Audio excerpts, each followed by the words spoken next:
أستغفر الله العظيم الذي لا إله إلا هو الحي القيوم وأتوب إليه. لا حول ولا قوة إلا بالله العلي العظيم. لا حول ولا قوة إلا بالله العلي العظيم. لا حول ولا قوة إلا بالله العلي العظيم. اللهم صل وسلم وبارك على سيدنا محمد وعلى آله وصحبه في كل لمحة ونفس عدد ما وسعه علم الله. اللهم صل وسلم وبارك على سيدنا محمد وعلى آله وصحبه في كل لمحة ونفس عدد ما وسعه علم الله. اللهم صل وسلم وبارك على سيدنا محمد وعلى آله وصحبه في كل لمحة ونفس عدد ما وسعه علم الله. Bismillah ma sya Allah, bismillah ma sya Allah, bismillah ma sya Allah, wa ma lam yasha lam yakun. La hawla wa la quwwata illa billahil aliyyil azim. La hawla wa la quwwata illa billahil aliyyil azim. La hawla wa la quwwata illa billahil aliyyil azim. Allahumma arhamna bil Qur'an waj'alhu lana imaman wa nuran wa hudan wa rahmah. اللهم ذكرنا منهما نسينا علمنا منهما جهلنا وارزقنا تلاوته آناء الليل وأطراف النهار واجعله لنا حجة يا رب العالمين. اللهم افتح لنا فتوح العارفين وارزقنا فهم النبيين واجعلنا من عبادك الصالحين والمتقين يا رب العالمين. Bismillahirrahmanirrahim. Qala musannifu rahimahullahu ta'ala, nafa'ana Allahu bi'ulumihi wa bikitabihi fid darain. Allahumma amin ya rabbal alamin. Wa ba'du. Qala, kadang-kadang syukur itu datang melalui rasa seronok menikmati kurniaan ilahi, dan ini sebahagian daripadanya yang diuntukkan kepada kamu. Oleh itu, syukur kamu ialah menikmatinya dalam keadaan fana. Dalam keadaan fananya diri kamu dan hilangnya kehendak dan kemahuan kamu dan keinginan kamu hendak menjaga dan memelihara batasan-batasan hukum. Dan inilah titik atau stesen kemaraan atau kemajuan yang paling jauh yang boleh didapati. Ambillah tauladan dari apa yang saya katakan kepada kamu. Kamu akan dapat bimbingan Allah yang maha mulia jika dikehendakinya. Syarahan yang ke-60. Awal kehidupan kerohanian. Awal kehidupan kerohanian, yakni pengembaraan kerohanian, ialah keluar dari kehendak-kehendak hawa nafsu dan masuk ke dalam jalan hukum, yakni syariat, dan kemudian masuk ke takdir, dan selepas itu masuk semula ke dalam kehendak nafsu tetapi dalam keadaan menjaga hukum. Itu menurut hukum. Oleh yang demikian, kamu kenalah keluar dari kehendak hawa nafsu dalam hal makanan, minuman, pakaian, perkahwinan, perumahan, kecenderungan dan kebiasaan. Dan masuk ke dalam hukum-hukum, yakni syariat Allah. Kamu hendaklah menurut Al-Quran dan Al-Hadis.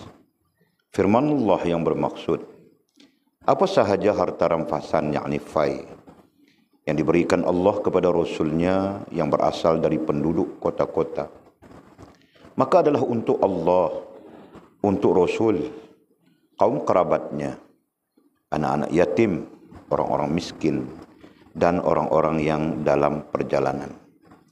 Supaya harta itu jangan hanya beredar di antara orang-orang kaya sahaja di antara kamu. Apa yang diberikan Rasul kepadamu, maka terimalah dia. Dan apa yang dilarangnya bagimu, maka tinggalkanlah. Dan bertakwalah kepada Allah. Sesungguhnya Allah sangat keras hukumannya. Firman-Nya lagi, katakanlah, jika kamu kasih kepada Allah, ikutlah aku, maka Allah akan kasih kepada kamu. Maka kamu akan dikosongkan dari kehendak dan keinginan hawa nafsu kamu, diri kamu dan tidak patuh kamu, zahir dan batin. Dan tidak ada yang tinggal dalam diri kamu lagi, melainkan keesaan Allah. Dan tidak ada yang tinggal di luar, yakni zahir kamu, melainkan patuh dan taat kepada Allah dalam suruhan atau tegahannya. Ini akan jadi sebati dengan kamu, sehingga menjadi pakaian kamu dan kekal padamu. Dan segala tindak tanduk, perangai, kelakuan kamu, bahkan diam dan gerak kamu dalam segala keadaan dan hal, siang dan malam, dalam perjalanan atau tidak, dalam kesusahan atau kesenangan, dalam sihat atau sakit, bahkan dalam semua ketika dan keadaan adalah dalam patuh dan taat kepada Allah semata-mata. Okey, kita sambung lagi pengajian kita, merujuk kepada syarahan yang ke-59, akhir syarahan yang ke-59 daripada kitab kita Al-Futuhul Ghaib wali Maulana Syekh Abdul Qadir Jailani rahimallahu ta'ala. Mudah-mudahan apa yang telah kita bincangkan menjadi ilmu. Amin ya rabbal alamin. Dan kita terus saja.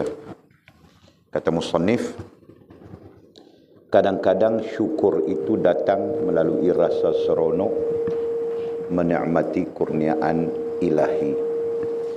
Nah, kita masuk sekali lagi kita masuk membincangkan tentang sifat syukur. Walaupun kita berulang-ulang berbincang, ya. Bahkan dalam banyak syarahan mutaakhir, ya, kita banyak berbincang tentang sifat-sifat ruhaniyah. Sisi lain dibilang sifat-sifat ruhaniyah mukminin, sifat-sifat rohani orang-orang yang beriman. Nah, kalau disandarkan kepada hadis Nabi SAW, sesungguhnya orang-orang yang beriman itu berbeza. Maksud Nabi, orang-orang beriman berbeza dengan orang-orang yang tidak beriman. Nah, maksudnya, kan? Nah, jadi sangat jelas bahawa orang yang beriman itu mempunyai perbezaan yang sangat besar dengan orang yang tidak beriman. Orang beriman itu mempunyai jurang yang sangat jauh dengan orang yang tidak beriman. Nah, itu maksud hadis baginda sallallahu alaihi wasallam, ya, yang kita sebutkan tadi, orang-orang yang beriman itu berbeza. Nah, justru perbezaan itu di mana? Ya, kalau sudah berbeza di antara orang beriman dengan orang tidak beriman, itu perbezaannya langit dan bumi, perbezaannya jurang dan sebagainya. Perbezaannya di mana? Maka jawab para ulama, perbezaannya ada pada sifat rohaniyah mukmin. Ya. Yang lain-lain pada hakikatnya sama saja. Percaya kepada Allah, yang lain pun percaya kepada Allah. Sampai-sampai Allah menceritakan, Allah mengkhabarkan tentang kaum musyrikin yang percaya kepada Allah. Wala in sa'altahum man khalaqas samawati wal ard la yaqulunna Allah. Ayat lain, la yaqulunna khalaqahunnal azizul alim. Wahai Muhammad, jika engkau bertanya kepada musyrikin yang menentangmu, sampai-sampai mau membunuhmu, siapakah yang menjadikan langit dan bumi? Nescaya mereka akan menjawab Allah. Satu ayat. Nah, ayat yang lain, nescaya mereka akan menjawab Allah, yang maha menciptakan dan lagi maha mengetahui.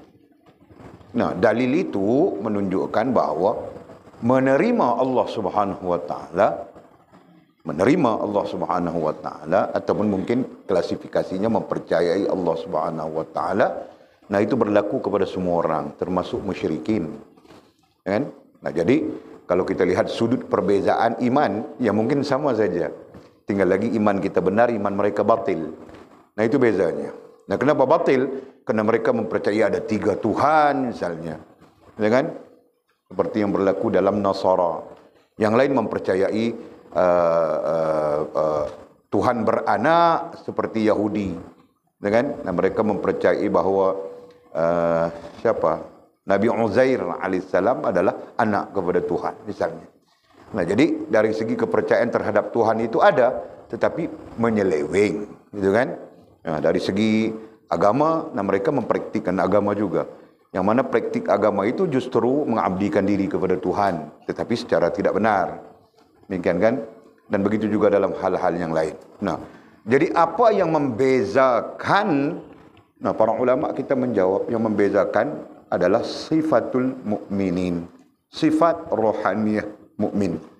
Yang mana? Yang 9 itu. Nah, itu yang membezakan. Ya kan? Nah, justru sifat yang membezakan itu nantinya mempengaruhi iman, menjadikan iman kita berbeza dengan kafir. Ya, sifat rohaniyah yang membezakan itu nantinya mempengaruhi Islam, yang menjadikan orang Islam itu berbeza dengan orang bukan Islam, ya kan? Sifat rohaniyah itu nantinya mempengaruhi ihsan, menjadikan orang-orang yang orang-orang Islam itu berbeza ihsannya dengan ihsan orang-orang bukan Islam. Nah, begitu. Ya. Jadi alhamdulillah, sekurang-kurangnya kita yang belajar dengan limpah rahmat Allah, nah kita mengetahui sifat-sifat mukminin. Ya. Sifat-sifat rohaniyah mukminin yang mungkin tidak semua orang tahu, kan? Nah, pada andaian, pada anggapan Walid, tidak semua orang tahu, melainkan orang yang belajar saja. Nah, belajar pun mungkin dia tidak tahu jika dia tidak belajar tentang itu, ya kan? Belajar ini ada banyak belajar. Ada orang belajar fiqh saja, belajar tata cara untuk beribadat. Jadi dia mungkin tidak berjumpa dengan sifat rohaniyah mukmin, gitu kan? Nah, dan sebagainya. Okey, jadi apa sifat yang kita jumpa malam ini lagi? Berulang ini, syukur. Dan musannif seolah-olah menambat dua sifat yang perlu seiring, dua sifat, menambat, mengikat dua sifat yang perlu diiringkan. Satu sabar, ya. Nah, di atas sana kita bincang tentang sabar. Ya. Paragraf di atas itu kita bincang tentang sabar. Sampai-sampai kata musannif, oleh itu sabar itulah kuncinya, awalnya, akhirnya, dan jaminan kebajikan. Nah, berarti sabar itu menjadi kunci untuk kita mendapat kebajikan di sisi Allah Subhanahu wa taala. Nah, demikian besarnya sabar itu. Nah, kemudian musannif menyusulkannya dengan syukur. Nah, di sana Walid bilang tadi, musannif kita, mursyid kita mengikat. Seolah-olah mengikat sabar dengan syukur, gitu kan? Nah, dalam sabar nantinya terbangun syukur, seolah-olahnya begitu. Okey. Sehingga kata musannif, kadang-kadang syukur itu datang melalui rasa seronok menikmati kurniaan ilahi. Nah, jadi kita belajar sudah sebelumnya. Syukur dengan lidah lah, syukur dengan anggota badan lah, syukur dengan hati lah, ya. Nah, lihat saja muka surat 176, 177, 178. Nah, semuanya kita belajar tentang syukur, kita belajar tentang syukur. Jadi banyak kedudukan syukurnya. Nah, sekarang musannif, mursyid kita mau bercakap dengan kita, mengajar kita tentang satu sisi pandang syukur, luar daripada anggota, luar daripada lisan, luar daripada hati, ya kan? Nah, jadi katanya ini perasaan, ya, ini syukur di sini terkait dengan rasa dan perasaan. Nah, itu. Okey, katanya apa? Kadang-kadang syukur itu datang melalui rasa seronok menikmati kurniaan ilahi. Syekh kami memberitahu di sini, guru kami memberitahu di sini, rasa seronok menikmati kurniaan ilahi sama ada suka atau duka. Jadi kamu orang boleh aikannya di sana. Seronok menikmati kurniaan. Ai suka atau duka. Nah, mewakili apa? Mewakili sihat atau sakit, susah atau senang. Ya kan? Nah, sebab itu kita tidak pelik orang-orang kerohanian, sakitnya saja dia Masya Allah penuh dengan kesyukuran. Nah, apalagi jika nikmat, gitu kan? Apalagi jika tidak sakit, jika sihat, gitu. Nah, jika sihat, sakit saja penuh kesyukuran, apalagi jika sihat. Nah, begitu kan? Kenapa? Kerana mereka memandang kurniaan ilahi itu sebagai nikmat. Nah, mereka memandang begitu. Ya kan? Jadi, kalau kurniaan ilahi yang sihat namanya nikmat, yang sakit pun mereka memandang sebagai nikmat. Nah, jadi mereka menikmati. Nah, itu perbezaan. Ya, kalau kita baca riwayat-riwayat salafus saleh, orang-orang saleh. Ya, siapa ya? Ramai. Nah, oleh petik salah satu yang lazim kita dengar adalah Rabi'atul Adawiyah. Ya kan? Nah, termasuk Imam Hasan Basri. Nah, mereka hidup sezaman. Rabi'ah Adawiyah adalah tabi'in. Ya. Sezaman dengan Hasan Al-Basri. Rabi'ah Adawiyah muda daripada Imam Hasan Al-Basri. Ada pendapat mengatakan 25 tahun, ada pendapat mengatakan 30 tahun. Nah, jadi kalau Imam Hasan Al-Basri itu umurnya 50 misalnya, nah Rabi'ah Adawiyah itu 20. Kalau Imam Hasan Basri sudah 70, maka Rabi'ah Adawiyah itu umurnya 30, 40 gitu. Ya? Nah, sebab itu ada penceritaan Imam Hasan Al-Basri pernah meminang Rabi'ah Adawiyah. Nah, pada ketika itu usianya 75 tahun. Ketika usianya 75 tahun meminang dia Rabi'ah Adawiyah. Nah, Rabi'ah Adawiyah pada ketika itu berusia 40 tahun. Ya kan? 35 ke 40 tahun. Nah, masih muda kan? Nah, muda dia. Tetapi dia mempunyai hubungan yang sangat bagus dengan Allah Subhanahu wa taala. Hubungan yang sangat baik dengan Allah Subhanahu. Rabi'ah Adawiyah ya, bukan Rabiatul ya. Nah, sangat baik hubungannya dengan Allah Subhanahu wa taala. Nah, sampai-sampai beliau mengalami rasa dan perasaan seperti yang kita bincangkan. Ya. Sihat dan sakit itu nikmat baginya. Bahkan dalam riwayat mengatakan dia pernah tidak sakit, tidak merasakan sakit, berarti dia sihat sepenuhnya selama 2 tahun. Nah, sepanjang 2 tahun itu dia tidak keluar daripada rumah. Kerana dia bimbang. Dia takut Allah Subhanahu wa taala tidak kasih kepadanya. 2 tahun. Ya. 2 tahun dia di dalam rumah. Dia tidak keluar, dia tidak mampu untuk keluar. Kerana dia duduknya dalam keadaan merasa bimbang, Allah Subhanahu wa taala tidak kasih kepadanya. Dia melontarkan soalan ini kepada Imam Hasan Al-Basri. Nah, bilangnya, wahai Imam, apakah tanda Allah Subhanahu wa taala kasih kepada kita?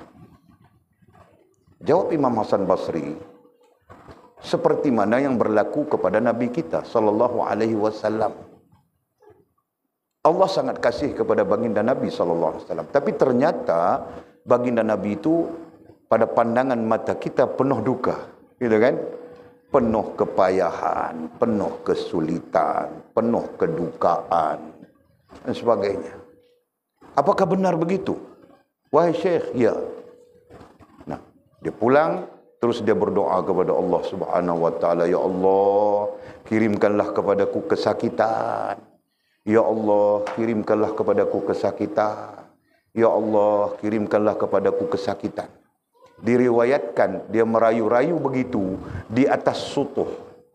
Bukan dalam biliknya, di atas sutuh. Nah, ini rumah orang Arab kan. Di atas sutuh. Sutuh artinya bahagian atas, bahagian bumbung tapi tidak ada bumbung. Gimana mau sebutnya sutuh? Nah, rumah orang Arab dia tiada bumbung. Gitu kan? Dia di atas. Nah, di atas itu kita boleh main bola kah, main apa kah. Nah, ikut keluasannya. Dia bilang sutuh. Nah, dia naik di atas sutuh, di tengah malam dia berdoa. Sampai-sampai dia tidak sedar doanya itu didengari oleh banyak orang di bawah. Suatu malam dia berdoa, ya Allah, kirimkanlah kepadaku kesakitan. Kirimkanlah kepadaku kesakitan. Sampai-sampai orang ramai membicarakan bahawa Rabi'ah Adawiyah sudah gila. Nah, mereka melaporkan kepada Imam Hasan Basri. Datang Imam Hasan Basri. Dengar dia Rabi'ah Adawiyah mendoakan itu. Nah, siangnya datang Imam Hasan Basri bertanya kepada Rabi'ah, "Pak Rabi'ah, kenapa semalam aku dengar kau mendoakan begini. Nah, bilang Rabi'ah, aku takut Allah Subhanahu wa taala tidak kasih kepadaku. Aku takut Allah Subhanahu wa taala benci kepadaku. Aku takut Allah Subhanahu wa taala tidak sayang kepadaku. Justru aku berdoa, aku minta Allah memberikanku kesakitan supaya aku sentiasa mengingati Allah Subhanahu wa taala. Supaya pintu-pintu kelalaianku tertutup," katanya. Nah, Imam Hasan Basri terus pulang. Dia terfikir bahawa dia yang mengajarkan, menceritakan kepada Rabi'ah Adawiyah bagaimana Allah Subhanahu wa taala kasih cinta kepada Nabi. Nah, Allah memberikan kepada Nabi ujian demi ujian. Berbagai tekanan dan sebagainya. Faham kah? Jadi kalau kita di sini Mizi, nah itu di antara orang yang sakit pun dia syukur. Dia menikmati sakit giginya itu hari kan Mizi kan? Masya Allah, Alhamdulillah. Si siapa lagi? Faz pun sama juga Pak. Sama dengan Rabi'ah Adawiyah juga. Sakit gigi dia, nah dia bersyukur. Saya kan Faz kan? Itu kan? Betul kah? Alhamdulillah. Mamamu pun serupa juga itu hari, sakit gusi ke apa. Menikmati dia saja syukur. Alhamdulillah.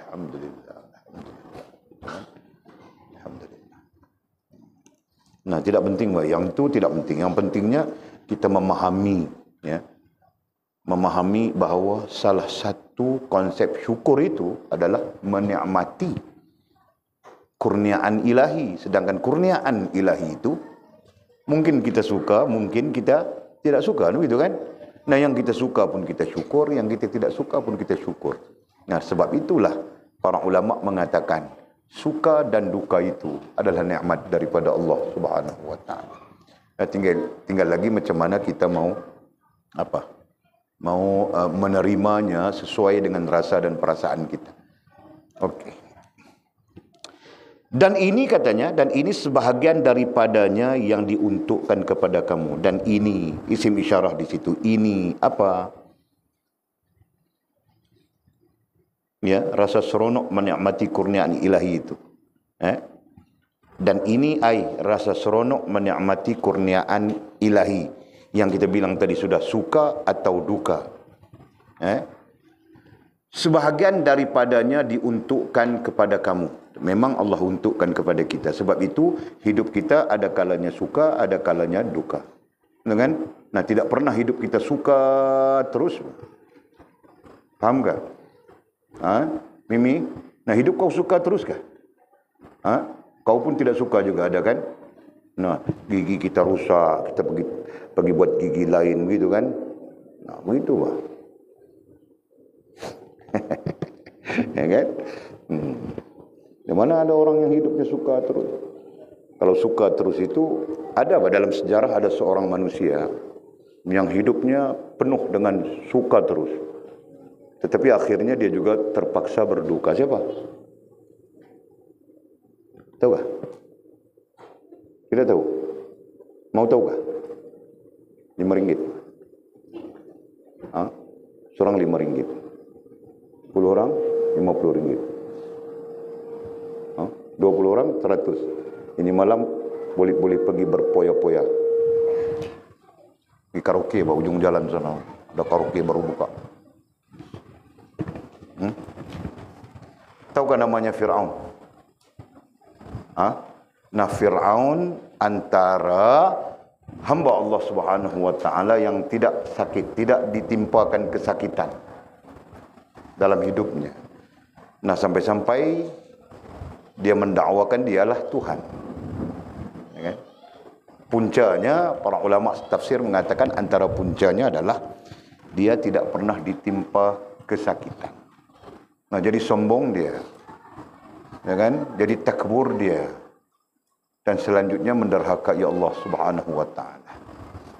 Nah, maksudnya jika kita pun tidak ditakdirkan Allah Subhanahu wa taala hidup yang perjalanannya ada suka, ada duka, nah kita pun akan jadi seperti Firaun juga. Nah, hikmahnya suka dan duka dalam hidup itu menyedarkan kita ini adalah hamba Allah Subhanahu wa taala sampai bila-bila. Fahamkah? Nah, begitu. Kan? Jadi kalau Allah takdirkan Atul itu cantik sampai bila-bila. Nah, sampai satu masa akulah yang tercantik. Dia akan begitu pada diri. Tidak ada siapa yang lebih cantik dariku, melainkan aku seorang saja. Kan? Nanti datang bos sombong dan sebagainya. Jadi ada kalanya Allah bagi cantik, ada kalanya Allah kasih jadi macam amoy tanam sayur, ada kalanya Allah SWT jadikan macam siam menoreh getah, ada kalanya Allah SWT jadikan macam-macam kan? Betul tak? Nah begitu. Nah, hikmahnya kita syukur saja pada Allah Subhanahu wa taala, gitu kan? Okey. Dan ini sebahagian daripadanya diuntukkan kepada kamu. Nah, Allah menguntukkan kepada kita suka dan duka itu. Sihat dan sakit itu. Susah dan senang itu. Dan demikianlah seterusnya. Allah memang telah memperuntukkan kepada kita dua hal itu. Nah, jadi terserah kita bagaimana mau menghadapi dua hal itu dan rasa dan perasaan kita merasakan itu adalah nikmat. Nah, terserah kita. Jika kita mampu merasakan itu adalah nikmat, nah, dia menjadi sebahagian daripada syukur kita kepada Allah Subhanahu wa taala.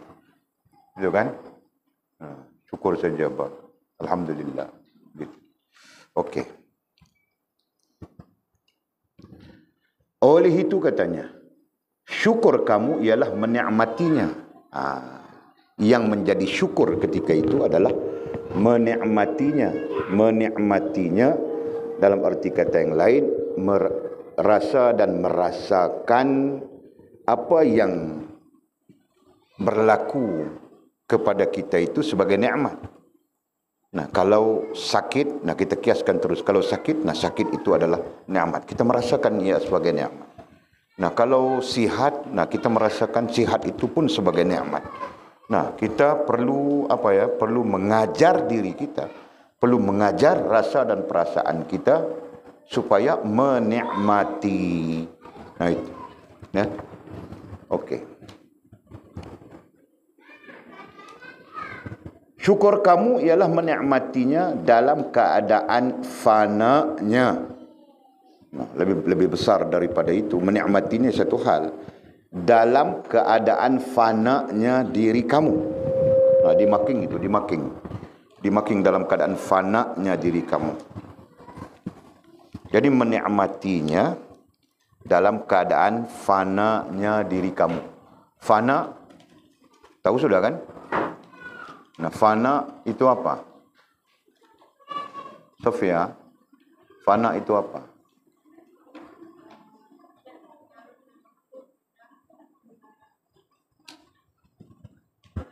Kuat sikit.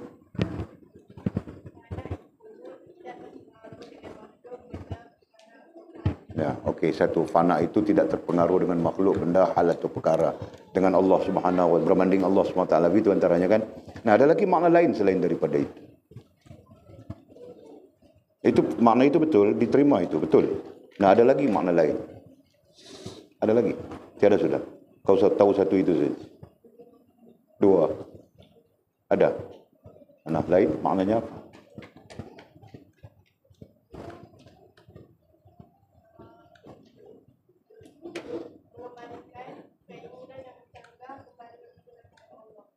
Nah, jangan boleh mengembalikan. Mampu menukarkan seluruh keinginan kita dengan kehendak Allah Subhanahu wa taala.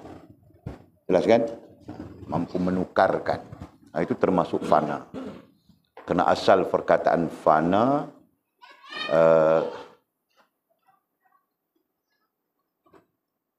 pakai makna itu saja. Ada dua makna kau sebutkan tadi kan. Pakai makna itu saja.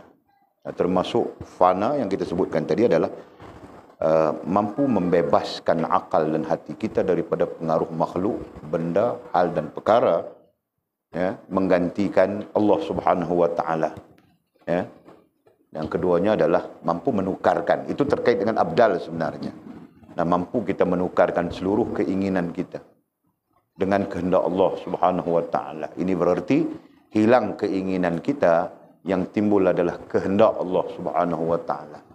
Ya. Okey. Nah, itu fana. Jadi syukur kamu ialah menikmatinya, satu, dalam keadaan fananya diri kamu. Nah, dalam keadaan kita bersedia menukarkan diri kita dengan kehendak Allah Subhanahu wa taala. Nah, itu lebih tepat. Di sini ya, di sini itu lebih tepat. Maksudnya apa?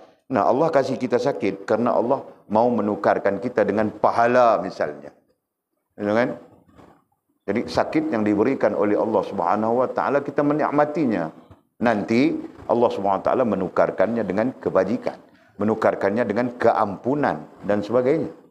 Hal ini tidak bertentangan dengan hadis baginda Nabi SAW tentang orang yang sakit kemudian mensyukurinya, maka Allah mengampunkan dosa-dosanya. Hadis sahih kan? Imam Bukhari meriwayatkan, Imam Muslim meriwayatkan, Ibnu Majah meriwayatkan, seluruh sahibus sunan meriwayatkan. Termasuk luar daripada sahibus sunan, Hakim dalam Al-Mustadraknya, Abu Nu'aim dalam Al-Hilyahnya meriwayatkan hadis-hadis seumpama itu. Ya.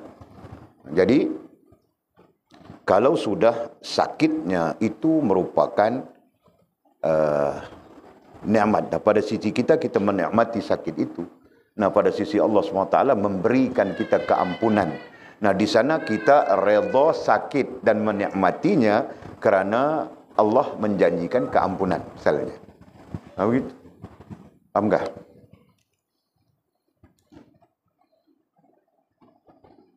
Allah, ya Allah. Jadi syukur kamu ialah menikmatinya dalam keadaan fananya diri kamu. Syukur kita menikmati apa tadi? Menikmati keadaan apapun yang dikurniakan Allah kepada kita dengan dalam keadaan fananya diri kita. Nah, dalam keadaan kita bersedia untuk menukarkan keinginan kita dengan kehendak Allah Subhanahu wa taala. Dan katanya, dan hilangnya kehendak dan kemahuan kamu. Hilangnya kehendak ai keinginan. Disatukan saja. Hilangnya kehendak dan kemahuan ai keinginan kamu. Yang tu kita bilang tadi, tukar itu. Jadi kita pun bersedia untuk menukarkan. Bersedia artinya rela, redha menukarkan seluruh keinginan kita dengan kehendak Allah Subhanahu wa taala. Jadi kalau keinginan kita itu kan mau hidup panjang-panjang gitu.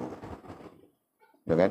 Nah, jika kehendak Allah Subhanahu wa taala mematikan Walid dalam masa 42 hari lagi, nah aku redha saja. Ya kan? Aku terima. Aku sedia menukarkannya. Itu. Ya kan? Aku bersedia menukarkan hidupku dengan mati. Nah, aku sedia sudah. Besok aku mau beli kain kapan, bah. Esok kalau lusa kan. Mau gantung di depan tingkap itu, di depan pintu itu, siapapun. Nah, kalau kamu orang tengok, kamu orang pun ingat mati. Walid yang tengok, lagi-lagi Walid ingat mati. Tahu tak? Jangan kamu orang tengok, kamu orang tidak berani buka pintu sudah. Kenapa kain kapan? Kenapa dengan kain kapan? Hantu. Nah, tahyul-tahyul itu mau dibawa dalam pikiran buat apa? Okey.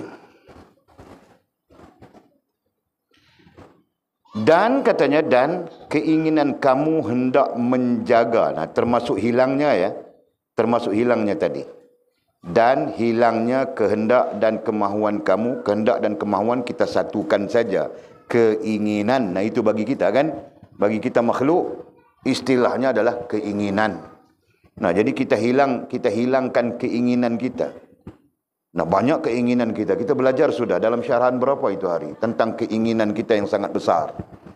Dengan justru kita lalai terhadap Allah Subhanahu wa taala adalah kerana besarnya keinginan kita. Dengan mau jadi raja lah, mau jadi sultan lah, mau jadi permaisuri lah, mau jadi queen control lah, mau jadi itu, mau jadi inilah.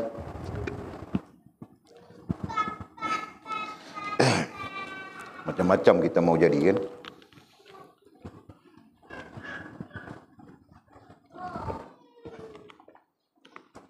Mau kaya lah, mau terbang lah, mau ghaib lah, mau itu, mau ini, macam-macam mau. Kan? Jadi itu yang kita maksudkan, keinginan kita. Nah, bahaya di sana adalah keinginan kita itu bercanggah dengan Allah Subhanahu wa taala dan Rasul. Nah, itu yang bahayanya di sana. Ya, dalam keinginan yang banyak-banyak dalam diri kita itu, nah, wujudnya keinginan-keinginan yang bercanggah dengan Allah Subhanahu wa taala dan Rasul. Nah, itu yang dibimbangi. Ya kan? Nah, jadi keperluannya di sana adalah menghilangkan keinginan dan kemahuan, menghilangkan kehendak dan kemahuan keinginan kamu. Nah, itu satu hal yang sangat penting ya dalam kita menikmati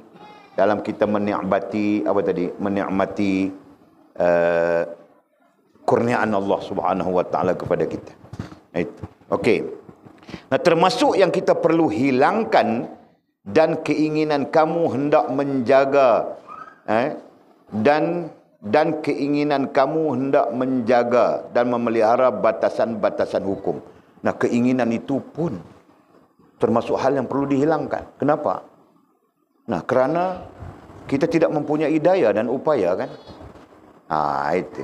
Jadi kita perlu faham ya. Jadi keinginan untuk menjaga hukum pun tidak berlaku. Kenapa? Kerana daya dan upaya itu milik Allah. Itu.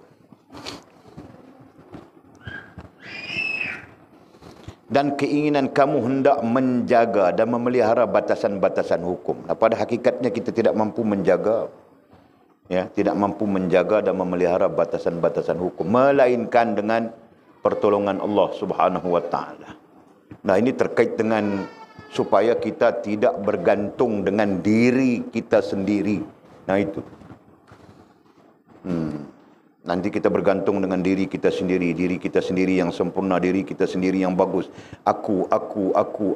Nah, terjadi di sana keakuan. Padahal tidak ada keakuan pada situ. Yang ada hanya Allah Subhanahu wa ta'ala. Guna kata muslim, dan inilah katanya. Dan inilah titik atau stesen kemaraan. Inilah titik atau stesen. Stesen bilang makam, itu kan. Titik bilang point. Inilah titik point.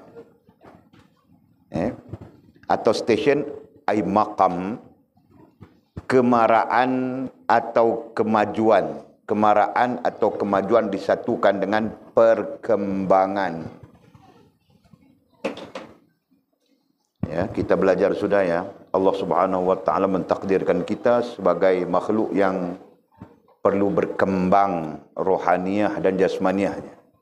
Nah, ada orang jasmaniahnya berkembang dari umur 1 hari sampai umur 60, 70, 80 berkembang jasmaniahnya. Tapi rohaniahnya tidak berkembang. Kan? Jasmaniahnya umur 70, rohaniahnya masih baby-baby begitu, masih kanak-kanak begitu. Nah, jangan begitu. Sepatutnya rohaniah kita berkembang sejajar dengan jasmaniah kita. Atau kata para ulama, lebih bagus, lebih baik dia berkembang lebih dahulu daripada jasmaniah kita. Nah, sebagai contoh, jasmaniah kita perkembangan umurnya 15 tahun. Tapi rohaniah kita 30 tahun sudah. Begitu kan? Nah, nanti jasmaniah kita berumur 20 tahun. Rohaniah kita berumur 35 tahun sudah. Perkembangannya. Begitu kan? Nanti jasmaniah kita berumur 30 tahun. Rohaniah kita berkembang umurnya 60 tahun sudah. Nah, itu yang terbaik. Baru tidak jadi kanak-kanak. Ini tua sudah. Tapi seperti kanak-kanak. Orang panggil tua tapi bingung. Nah, itu bah. Kan? Wujud sekarang banyak. Tua mau mati sudah karaoke lagi dia. Kan? Nah, itu orang panggil orang tua bingung kan. Nah, bingung itu bukan kita mencela dia, tapi bingung itu merujuk kepada dia berada dalam keadaan kebingungan dalam meletakkan dirinya. Nah, itu. Faham tak? Faham sila? Orang yang kebingungan dalam meletakkan diri. Nah, sepatutnya tua dirinya di mana? Di masjid mah. Contoh paling dekat, paling mudah di masjid, di surau, di majlis ilmu. Misalnya kan, di majlis zikir dan sebagainya. Itu. Nah, dia masih kebingungan mau letakkan dirinya. Dia letakkan dirinya di karaoke. Masih mau menari-nari dengan GRO. Itu kan? Itu kebingungan bilang. Paham kau Mimi? Paham kau? Jadi kita jangan kebingungan. Justru kebingungan itu berlaku kerana apa? Kerana tidak seiringnya rohaniah kita dengan jasmaniah kita. Nah, itu. Jadi betapa pentingnya keseiringan itu. Okey. Jadi keseiringan itulah terkait dengan hal yang kita sebutkan di sini adalah perkembangan rohaniah. Ya. Dan inilah titik atau stesen kemaraan atau kemajuan. Nah, kita ringkaskan saja dengan perkembangan daripada perkataan takwim. Takwim itu antara maknanya adalah perkembangan. Ya. Jadi kita ada perkembangan rohaniah, kita ada perkembangan jasmaniah. Katanya perkembangan yang paling jauh yang boleh didapati ai dicapai. Yang paling jauh yang boleh didapati ai dicapai. Nah, berarti perkembangan rohaniah ya paling jauh kita boleh capai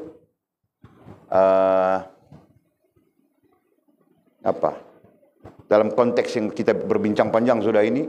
Nah, disitulah paling jauh. Secara kesimpulan paling jauh yang kita boleh capai adalah siddiqin. Ya. Nah, siddiqin itu benar kita dengan Allah Subhanahu wa taala. Ya, sesungguhnya itulah yang benar. Ya. Benar kan? Kau sakit pun kau alhamdulillah. Nah, itu yang paling benar. Daripada kau sakit gigi bilang celaka saja. Celaka, kurang ajar. Dan tidak tahu pada siapa yang dibilang kurang ajar. Tidak tahu pada siapa yang dibilang celaka. Yang sakit itu giginya sendiri kan. Paham gak Jul? Nah. Okey. Kuna kata musannif, ambillah tauladan dari apa yang saya katakan kepada kamu. Ambillah tauladan. Nah, tauladan itu contoh, ibrah. Kan? Nah, ambillah contoh teladan. Suri teladan. Nah, macam-macam istilah. Ya. Dari apa yang saya katakan, dari apa yang saya Maulana Mursyid kita, ya, Maulana Mursyid kita, Maulana Syekh Abdul Qadir Jailani rahimahullah taala, orang yang bertanggungjawab terhadap syarah ini. Dia yang mengajarkan anak muridnya.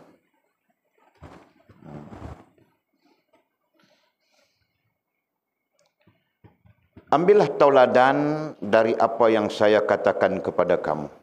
Nah, apa yang dia katakan kepada kita. Bukan di sini saja ya, bukan di sini. Bermula dari syarahan pertama. 20 syarahan yang pertama daripada fasa kitab kita adalah dasar. Nah, ambillah pengajaran. Ambil iktibar. Dalam arti kata yang lain, ambillah ilmunya. Ya kan? Nah, kemudian syarahan 21 sampai 56. 50 berapa? 50 berapa boleh kasih tahu? 21 sampai 50? 56. Okey, 21 sampai 56. Nah, itu kita bilang daras ya, daras. Nah, ambillah pelajaran, ambillah i'tibar, ambillah ilmu daripada dasar dan daras yang telah dia bentangkan kepada kita. Begitu. Nah, jadi banyak ilmunya di situ kan. Walid berpikir satu kitab ini meliputi semua sudah, tentang adab, tentang ihsan. Sampai-sampai nanti kita belajar bahagian-bahagian dalam ihsan itu saja. Ya, part-part dalam ihsan. Konsepnya, prosesnya, semua dibentangkan di dalam kitab ini. Jadi kita punya sistem belajar terarah ya. Tahukah? Sistem belajar kita aturkan sistem belajar yang terarah. Bukan sistem belajar yang tidak ada arah. Nah, sistem belajar yang tidak ada arah. Tebuk sana, tebuk sini, goreng sana, goreng sini. Lepas itu dia apa pun tidak tahu. Tahukah? Nah, oleh tidak mau begitu. Oleh mau 6 bulan kah, setahun kah, kamu orang tetap ada manfaatnya. Nah, begitu. Okey. Kamu akan dapati katanya. Ambillah teladan dari apa yang saya katakan kepada kamu. Saya katakan, nah bukan dia kata, dia ajar kita kan. Jadi kita penuh tawadhu, penuh merendah diri menerima ya pelajaran yang telah dikemukakan oleh Maulana Mursyid kita. Maulana Mursyid Syekh Abdul Qadir Jalani rahimahullah ta'ala. Nah, bukan dia katakan saja. Nah, kalau katakan saja itu mungkin pandangan kan dan sebagainya kan. Tapi dia mengajar kita. Nah, kita kutip apa yang dia ajarkan. Nah, mudah-mudahan menjadi ilmu kita. Amin ya rabbal alamin. Jadi katanya, jika kita meneladani, mengambil teladan apa yang dia ajarkan kepada kita, kamu akan dapat bimbingan Allah yang maha mulia. Nah, nescaya kita akan mendapat bimbingan Allah, pimpinan Allah, tuntunan Allah Subhanahu wa taala. Ya. Nah, ini terkait dengan apa yang kita pernah belajar sudah. Ya, apabila kita bersih, nah Allah yang akan menuntun kita. Allah yang akan membimbing kita. Allah yang akan menuntun membimbing kita. Nah, justru kita perlu bersih gitu. Ya, rohaniahnya, akal dan hati kita, rasa dan perasaan kita. Nah, itu yang perlu bersih. Ya. Dan jika rasa dan perasaan kita, rohaniah kita bersih, nah nantinya insya-Allah Allah Subhanahu wa taala akan membimbing kita. Justru bila kita berada di dalam bimbingan Allah Subhanahu wa taala, nah itulah yang maha selamat dan menyelamatkan. Nah, Walid tidak boleh memberikan kamu orang selamat atau menyelamatkan. Ya. Walid boleh menceritakan seperti ini, mengambil manfaat daripada penceritaan, huraian-huraian yang mungkin membantu kita. Sedangkan yang maha selamat dan menyelamatkan itu adalah Allah Subhanahu wa taala. Nah, kemudian kata musannif syarahan yang ke-60. Nah, kita laju-laju saja boleh kan? Pandai-pandai belajar macam mana menanggap dulu. Menanggap dan menangkap maklumat. Kata musannif rahimahullah taala, awal kehidupan kerohanian. Nah, apa maksudnya awal kehidupan kerohanian? Katanya pengembaraan kerohanian. Nah, maksudnya apabila ataupun permulaan rohaniah kita berkembang. Jadi hal ini kita belajar sudah pada syarahan ke-40 lebih. Kamu orang perhatikan sendiri nanti. Ya, jangan ditinggalkan kitab begitu saja, perlu dirujuk, Pak. Dilihat-lihat semula. Nah, ini bermaksud rohaniah kita ada permulaannya. Perkembangan rohaniah kita ada permulaannya, sama seperti perkembangan jasmaniah kita. Perkembangan jasmaniah kita bermula di mana? Lina. Perkembangan jasmaniah kita bermula di mana?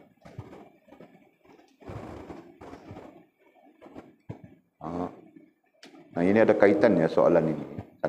Sangat penting. Nah, bermula di mana?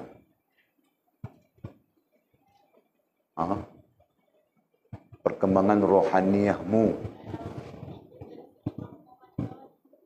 Nah, kau mau ikut apa terserah kau. Mau ikut hantu kah? Mau ikut langsui kah? Mau ikut pontianak kah? Itu terserah kau. Nah, jawab saja.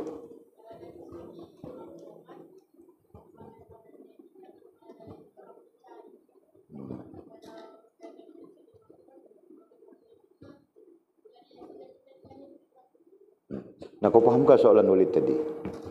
Soalan Walid mudah saja. Perkembangan jasmaniahmu bermula bila? Itu. Nah, kalau kau masuk terus maqamat, itu rohaniah, bukan jasmaniah. Nah, kau jawab rohaniah. Ha? Kenapa tiba-tiba kau membabitkan rohaniah, sedangkan soalanku adalah jasmaniah? Begitu kan? Faham tak?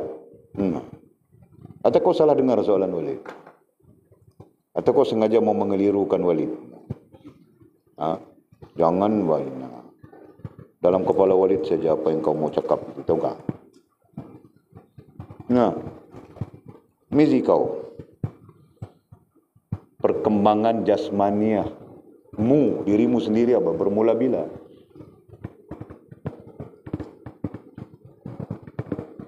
Ha?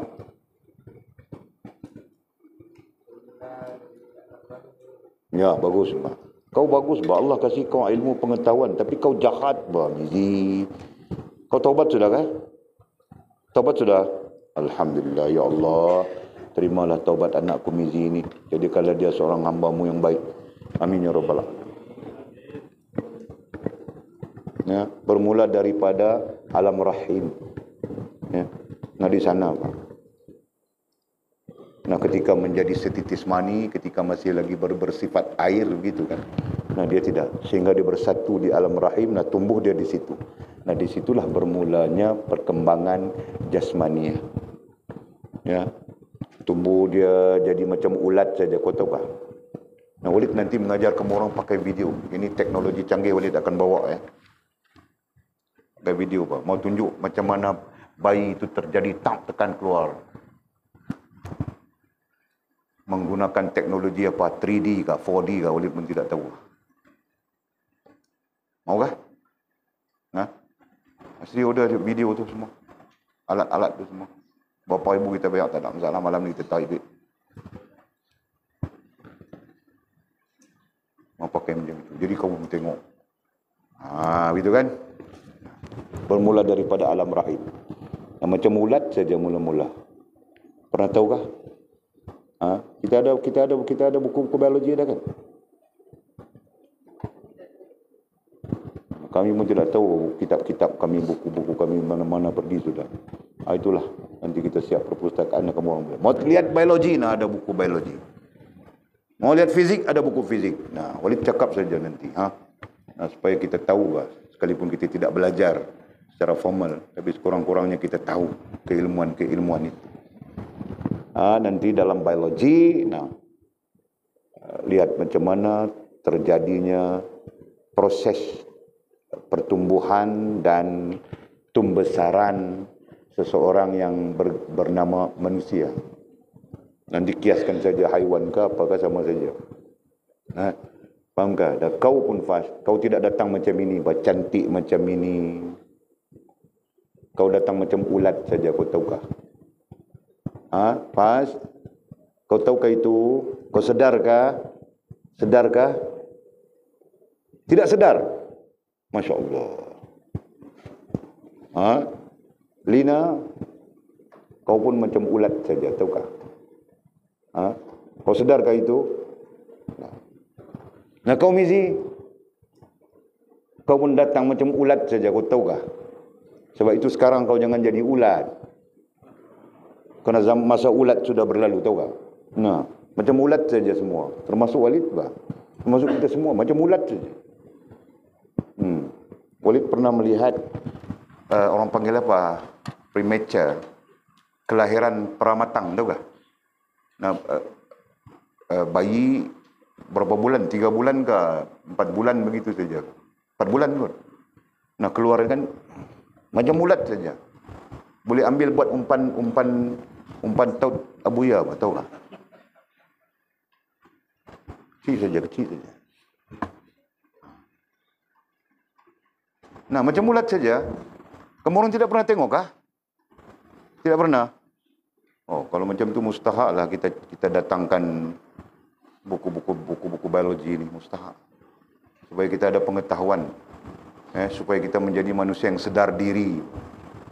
Nah, jangan sekarang kita dah cantik, dah comel, Dah handsome gitu, nah kita pun sombong-sombong saja dengan Allah Subhanahu wa taala. Itu kan? Jadi tidak boleh begitu, Pak. Kerana kita tidak sedar proses kejadian kita, gitu kan? Nah, ini sangat membantu kita untuk sedar diri. Nanti kita cari buku biologi itu. Ada semua, Walid ada semua. Sebenarnya Walid minat. Walid mau jadi doktor. Nah, otak Walid sebab itu, otak kalau jadi doktor, tidak tahu mau cakap macam mana. Walid mau buat apa tu? Mau buat sebutir bom besar ini saja. Saja. Boleh letup satu dunia. Itu bukannya, itu doktor apa? Doktor lain kan? Itu fizik. Doktor fizik. Walid bukan mau jadi doktor fizik. Walid mau jadi doktor perubatan. Tapi Allah Subhanahu wa taala tidak menghendaki begitu. Allah menghendaki Walid jadi macam ini. Ya, alhamdulillah, syukur kepada Allah SWT. Kalau jadi doktor, mungkin Walid akan dalam masa yang sama jadi model seluar dalam.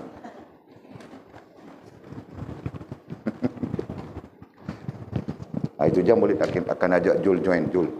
Bang Jul jadi model muda seluar dalam.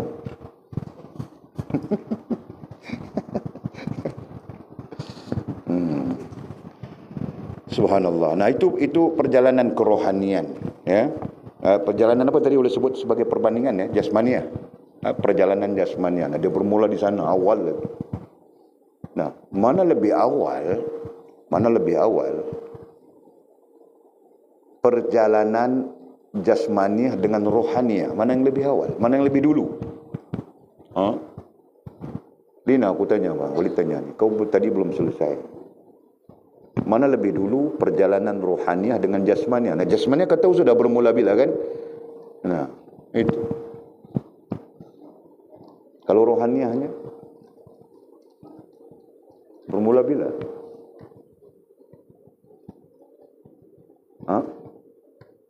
Tidak tahu. Mizi kau tahu kan, Mizi?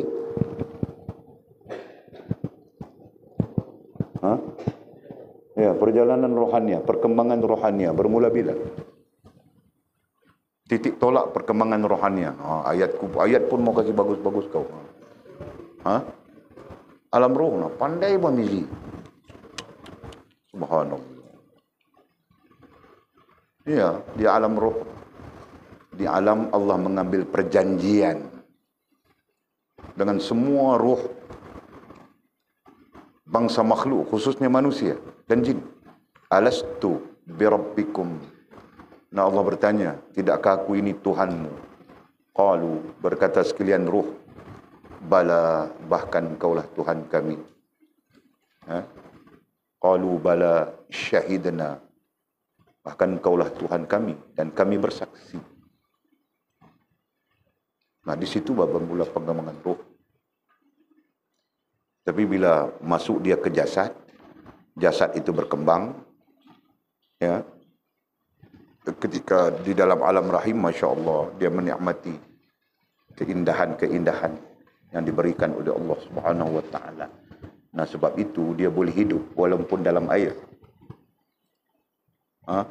Tahukah? Nah, Sofia, kau hidup di dalam air selama 9 bulan 10 hari. Kau percaya kah?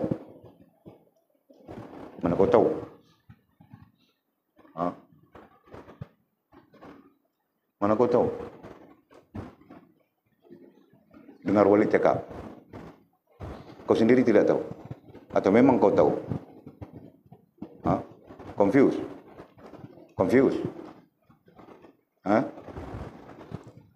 Nah, Mizi, kau pernah hidup di dalam air 9 bulan 10 hari. Betulkah? Itu dia punya timer dia. Standard timer kan? Nah, standard time 9 bulan 10 hari. Sedarkah itu? Macam mana kau tahu? Ya, pandai Mizi tengok. Dia mau bilang perut besar. Kau berhati-hati Mizi. Perut besar ini ada 2. Kan? Satu, perut besar sebab di dalamnya ada anak. Satu lagi perut besar sebab dia mau jadi tung drum. Nah, kau perlu berhati-hati. Hah?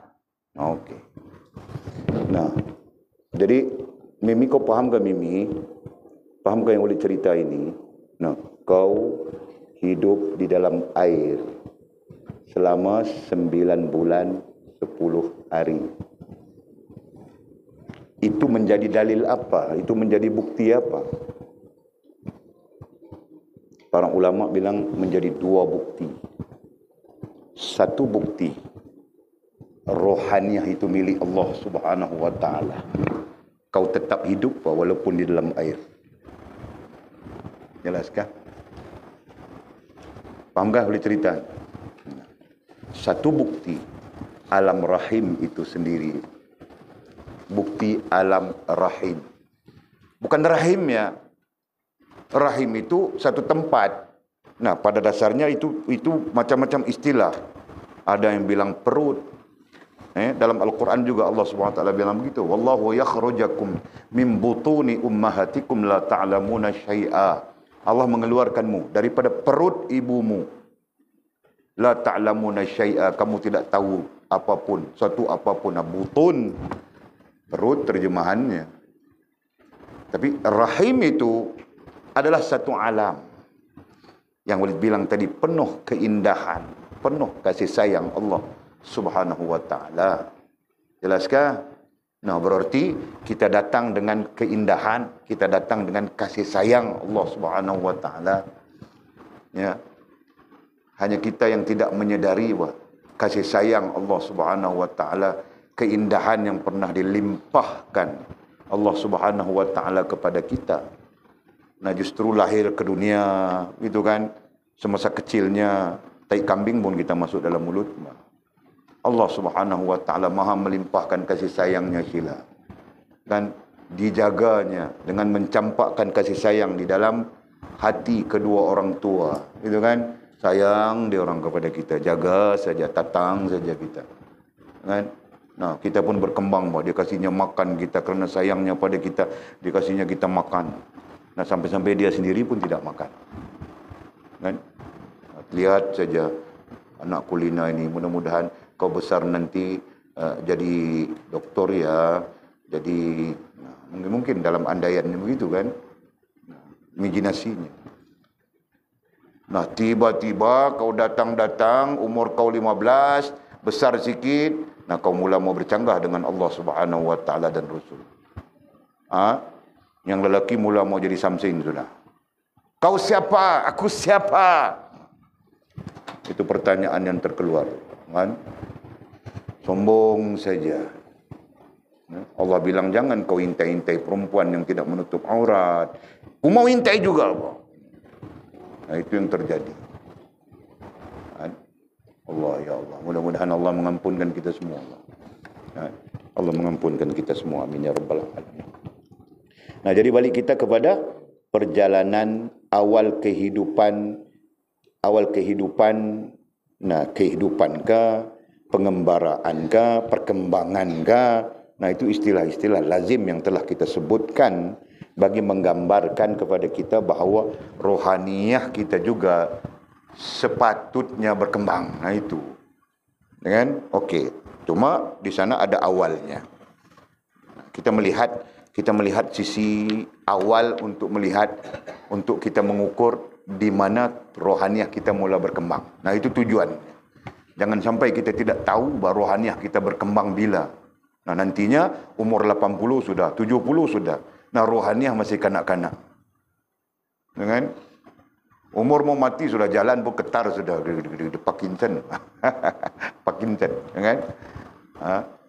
Nah, rohaniahnya tidak ada sebarang perkembangan. Kan? Masih lagi, nah kalau kita bilang kanak-kanak pun bagus, kan? Ini bukan lagi kanak-kanak, rohaniah jahat. Kan? Faham tak rohaniah jahat?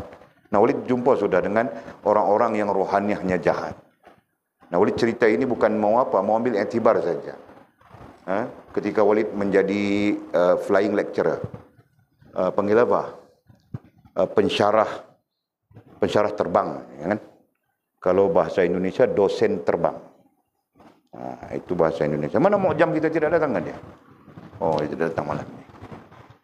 Jadi Walid pernah menjadi pensyarah terbang di Prince Songkla University dengan Universiti Islam Yala. Kan? Jadi Walid berulang lah. Ketika itu Walid berulang. Walid awal-awal saja. Awal Walid sampai di border, masuk border awal. Tunggu saja. Siam ini dia buka bordernya lambat. Tunggu saja. Nah, ketika Walid menunggu itu, Walid membelakangi kerusi lain. Nah, ada 4-5 orang haji-haji, bang. Tapi tidak pakai kopiah-kopiah, tidak pakai. Tapi Walid mendengar panggilan haji kerana setiap mereka bercakap itu menggunakan panggilan haji. Nah, jadi Walid andaikan semua haji. Mungkin haji, mungkin namanya haji, atau mungkin diorang adalah orang yang telah mengerjakan haji. Betul kan? Nah, lazimnya kalau kita di Malaysia, orang yang mengerjakan haji dipanggil haji. Kalau tidak mengerjakan haji, tidak mungkin dipanggil haji. Nah, betul kan? Panggil nama saja atau apa-apa. Kan? Nah, Walid andaikan mereka adalah orang yang telah mengerjakan haji. Jadi ada 4 orang. Semua panggilannya haji. Nah, bercerita tentang bulan lepas. Nah, sembang contohnya bulan ini, bulan lepas. Bilang seorang haji, bulan lepas dia dapat cantik macam ni. Boleh dengar saja, pasang telinga saja. Jaga tepi kain orang. Ingat. Bulan lepas bilang seorang haji, dia bilang, aku dapat cantik macam ni. Dia pun buka telefonnya, tunjuk gambar. Cantik, mana dapat? Nah, yang lain bertanya, mana kau dapat cantik? Dia bilang di haji yang itu, dia bilang di Chiang Mai. Dia dapat di Chiang Mai. Pergi sampai sana? Ya, sampai sana, sampai Chiang Mai. Jauh. Jadi haji ini sudah pergi sampai ke Chiang Mai. Berarti atas dari segenting kera, tahu tak? Orang mana tahu peta pun tidak tengok peta dunia, kan? Nah, segenting kera atas peninsula, atas menanjung ni ada segenting kera. Dulu milik kita, dulu. Tapi digadaikan oleh orang-orang yang menggadaikan maruah agama bangsa kepada penjajah. Nah, menjadi milik Thailand, menjadi milik Siam sekarang. Segenting kera. Okey. Jadi bilang kawan yang lain, sana memang cantik-cantik. Orang sana, orang Chiang Mai memang cantik-cantik. Kan, lawa-lawa, cantik-cantik, putih-putih. Tapi masalahnya makanan di sana haram. Bilang yang lain. Kan? Nah, ada haji yang lain bilang, orang sana memang cantik-cantik, tetapi makanan payah untuk berjumpa dengan makanan yang halal. Nah, kalau restoran pun restoran yang menyajikan mu dalam bahasa Thailand, dalam bahasa Melayu maknanya babi, dalam bahasa Sabah maknanya sinalau. Sinalau bakar. Nah, bakar ke tidak bakar tidak peduli itu kan. Jadi Walid terfikir dalam kepala, orang tua-tuanya, tua sudah ni. Umur semua 60 ke atas Walid tengok. Nah, dia pergi cari perempuan, sikit pun dia tidak fikir halal haramnya. Faham tak?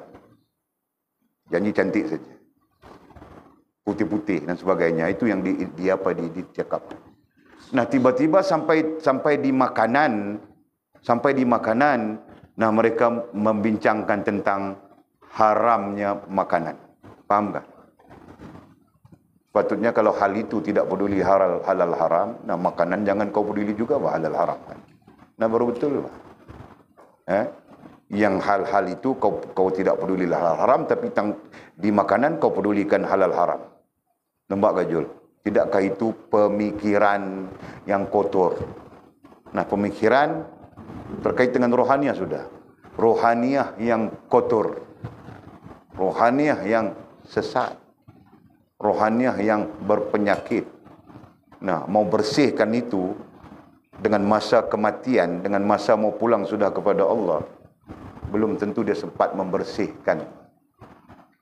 Ya, melainkan dengan pertolongan dan rahmat Allah Subhanahu wa taala. Menerima taubatnya mungkin di penghujung-penghujung. Fahamkah? Nah, ini yang Walid mau gambarkan tentang jasmaniahnya umur 60 lebih sudah. Berarti perkembangan itu berlaku yang membabitkan jasmaniahnya.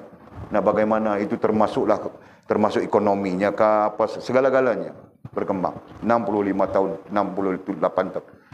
Tetapi ternyata rohaniahnya tidak berkembang, bahkan bukan tidak berkembang, sakit lagi, rusak lagi dan sebagainya. Nah, itu. Faham kan? Nah, di sana betapa pentingnya kita mempunyai pengetahuan, mempunyai ilmu terkait dengan perkembangan rohaniah itu sendiri, supaya kita dapat melihat kepada diri kita. Ya kan? Nah, kita dapat melihat kepada diri kita perkembangan apa, tidak berkembang, rusak, jam atau apapun rohaniah kita. Nah, kita dapat melihatnya, dapat mengetahuinya. Justru kemudian dapat memperbaikinya untuk kembali berkembang. Fahamkah? Nah, itu tujuan. Jadi insya-Allah Subhanahu wa taala syarahan yang ke-60 ini, nah kita akan berbincang padahal kita berbincang sudah tentang ini. Ini lebih kepada kajian saja, untuk kita menemukan titik tolaknya. Okey? Nah, untuk malam ini kita berhenti di situ dulu. Wallahu a'lamu bis-shawabihi au kama qala.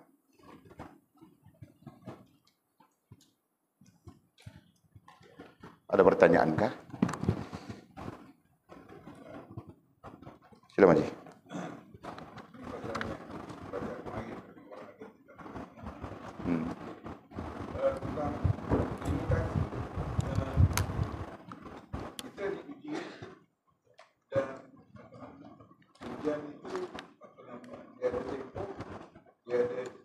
Had.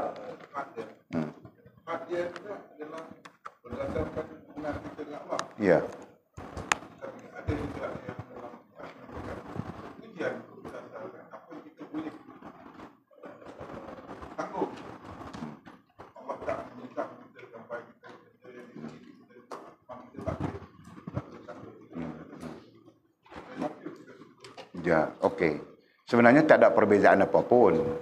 Apa yang kita boleh tanggung dan hubungan kita dengan Allah SWT lebih senang untuk kita mengatakan dia mempunyai maksud yang sama aja. Kan? Hubungan itu sendiri terkait dengan apa yang kita boleh tanggung. Sama aja. Karena hubungan pun dia termasuk di dalam perkara berat, perkara ringan. Ada hubungan yang berat. Sebab itu Allah Ta'ala sebut di dalam Quran, sembahyang itu amat berat kecuali bagi orang-orang yang khusyuk. Sembahyang itu perhubungan. Perilaku. Perilaku itu menjadi berat kecuali bagi orang-orang yang khusyuk. Khusyuk itu adalah hubungan. Jadi konsep yang terkait kita sebutkan tadi itu sama. Cuma di situ dia menceritakan la yukallifullahu nafsan illa wus'aha. Allah tidak akan memberatkan seorang hamba melainkan yang dia mampu. Ya kan? Nah, sisi lain Allah Subhanahu wa taala tidak memberatkan kita melainkan hubungan kita bagus dengan dia misalnya. Jadi translation itu tidak membezakan apa-apa kecuali istilah dia saja. Jadi saya lebih cenderung untuk mengatakan dalam konteks tasawufnya kita menggunakan istilah hubungan. Dalam konteks lain daripada tasawuf, disiplin tasawuf ni kita wajar menggunakan istilah taklif tadi. Istilah tidak memberatkan. Macam tu. Karena tasawuf tu dia lebih menjurus kepada hubungan itu sendiri. Supaya kita melihat hubungan ini semakin lama, semakin indah, semakin seronok, semakin ringan. Semakin mudah dan sebagainya. Semakin baik, semakin kita berbahagia. Jadi istilahnya kita gunakan hubungan. Walaupun kita makin berat, tapi dia semakin indah. Berdasarkan kepada fakta, tidak ada yang menenangkan, membahagiakan rasa dan perasaan kita melainkan dengan mengingati Allah Subhanahu wa taala. Contohnya begitu. Boleh clear kan? Alhamdulillah. Ya.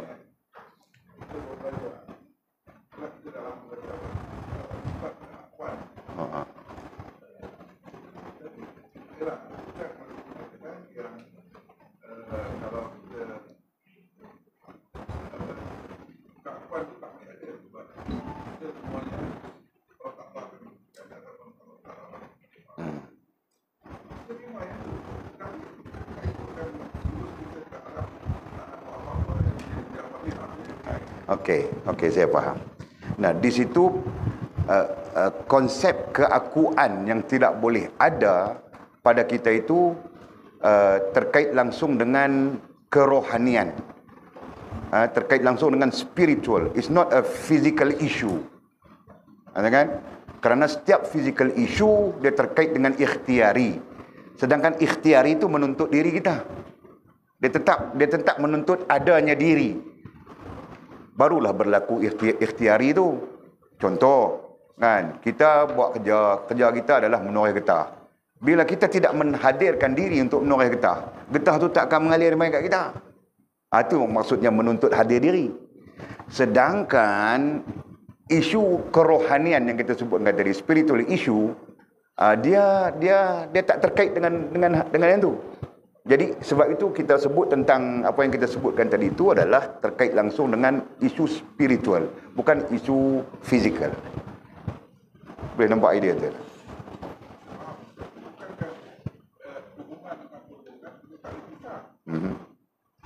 Dia memang tak boleh pisah dari sudut pelaksanaan, tetapi perlu dipisah dari sudut ilmiah. Baru kita tak syirik dengan diri kita sendiri. Clear? Itu dasar kita adalah apa ya? Adalah ilmiah dengan amaliyah. Itu konsep tu perlu kita faham bagi jelas. Clear nah? Okey, wallahu a'lam. Lain soalan ada? Ramai saja yang angkat tangan, tapi bukan orang.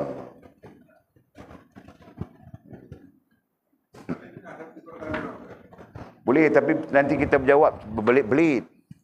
Kan? Lepa punya soalan sesuai dengan mereka. Saya akan menjawabnya di satu keadaan yang lain. Tu. Sesuai dengan mereka lah. Tak sesuai dengan kita. Macam soalan tadi lah. Kita kalau nak pergi kerja, nak naik motor misalnya. Nak naik motor kena ada minyak motor. Nak minyak motor kena ada duit. Gitu kan, kita punya circle kita macam tu. Lepas tak macam tu. Lepas pi zoom gitu je. Jadi nak jawab macam mana? Itulah di antara nanti ada di antara mereka akan bagi faham pasal apa Walid tak bagi tanya. Macam itulah.